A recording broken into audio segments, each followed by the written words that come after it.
Hello, everybody. We are here today to do sermon number 5 on Christian Universalism.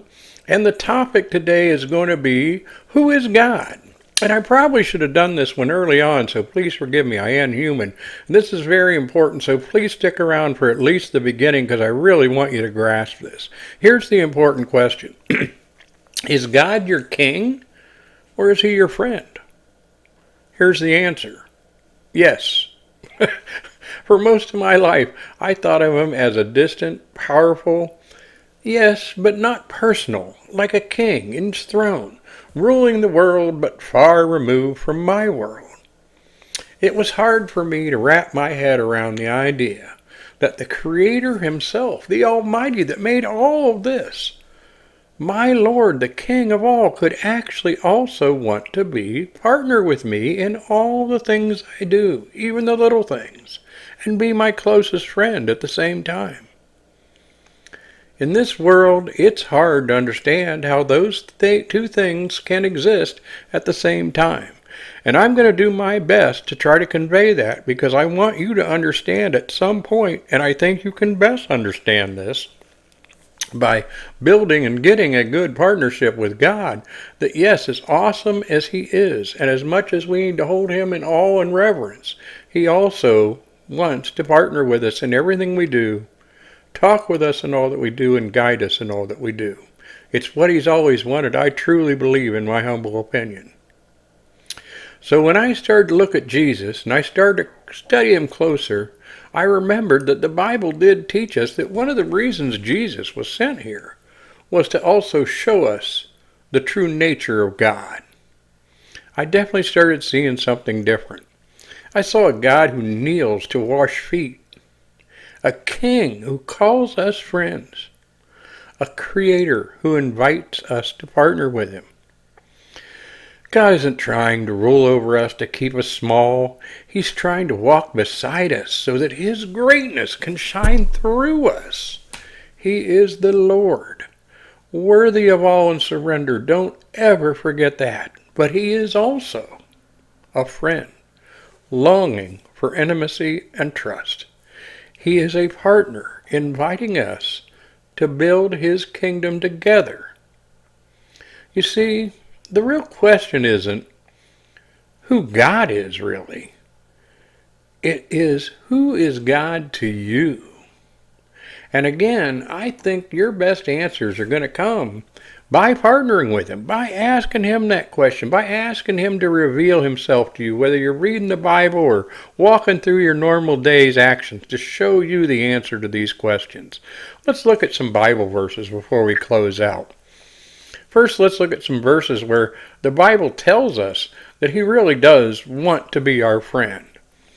1 John 15:15 says, "No longer do I call you servants, for the servant does not know what his master is doing, but I have called you friends, for all that I have heard my Father I have made known to you." Jesus was explicitly shifting the relationship from service to friend, someone he shares his heart with. Exodus 33:11. The Lord would speak to Moses face to face as a man speaks with his friend. So as you're noticing, it doesn't matter whether we look in the Old Testament, the New Testament, we're going to see these truths ring true. In the very end of the Bible, Revelation 3:20, "Here I am. I stand at the door and knock. If anyone hears my voice and opens the door, I will come in and eat with that person and they with me." Sharing a meal. Intimate fellowship, not formal audience with a king. Here's some verses that also show us God as Lord and King. Psalm 95:3-6, "For the Lord is the great God, the great King above all gods. Come, let us bow down and worship. Let us kneel before the God our Maker. And let us not forget he is the God who created all, including us." Revelation 19:16. On his robe and on his thigh he has his name written, King of Kings and Lord of Lords. Verses that reveal him both. Both as a friend and as a king.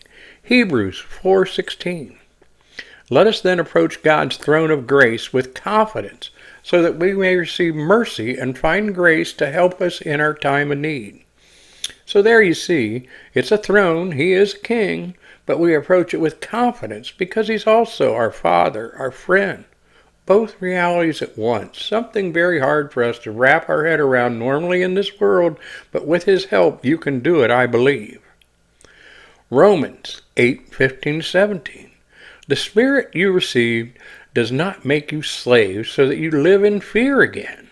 Rather, the Spirit you received brought you about your adoption to sonship, and by him we cry, Abba, Father. The Spirit himself testifies with our spirit that we are God's children.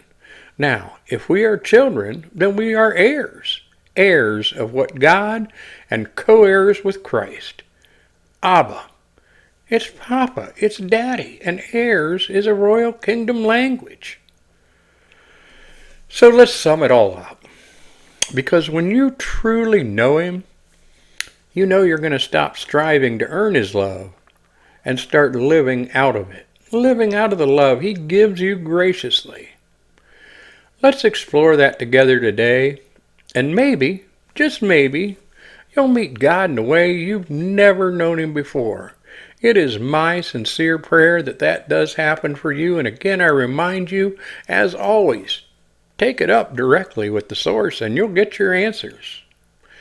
I hope all of you have a blessed day, week, month, blessed year. You know what? Go ahead and just have a blessed life and share it with somebody.